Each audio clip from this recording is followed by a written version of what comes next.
اللہ کو راضی کرنے کا ایک طریقہ یہ بھی ہے کہ قرآن سے اپنا تعلق جوڑ دیجیے، قرآن کے حافظ بن جائیے، قرآن پڑھنے والے بن جائیے، قرآن کے عالم بن جائیے، قرآن سمجھنے والے بن جائیے۔ اللہ کے نبی فرماتے ہیں قیامت کے دن قرآن آئے گا، قرآن آئے گا، اور جس نے قرآن کو پڑھا ہوگا، قرآن کو یاد کیا ہوگا، قرآن کو پھیلایا ہوگا، قرآن کو سیکھا ہوگا، اللہ تعالیٰ سے کہے گا قرآن کہ اے اللہ اسے تو عزت عطا فرما، فَيُلْبَسُ تَاجَ الْكِرَامَةِ،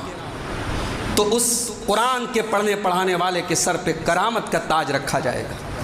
عزت کا تاج رکھا جائے گا۔ پھر قرآن کہے گا اے اللہ اسے اور عطا فرما، فَيُلْبَسُ حُلَّةَ الْكَرَامَةِ، پھر اسے کرامت کا کپڑا اور کرامت کا جوڑا، یعنی ایک ایسا کپڑا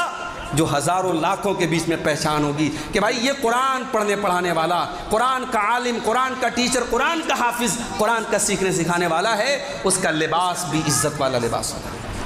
پھر قرآن کہے گا اے اللہ اس کو تو اور عطا کر، اس سے راضی ہو جا، تو حدیث کے الفاظ ہیں اللہ تبارک و تعالیٰ اس بندے سے راضی ہو جائے گا، اور اس کے بعد بندے سے کہا جائے گا تو قرآن پڑھ، اور بندہ قرآن پڑھتا چلا جائے گا، اور ہر حرف کے بدلے اس کے نامہ اعمال میں نیکیوں کا اضافہ ہوتا چلا جائے گا، اور وہ جنت کی سیڑھیوں کو طے کرتا چلا جائے گا۔ تو قرآن سے اپنا تعلق ہم جوڑ لیں میرے بھائی۔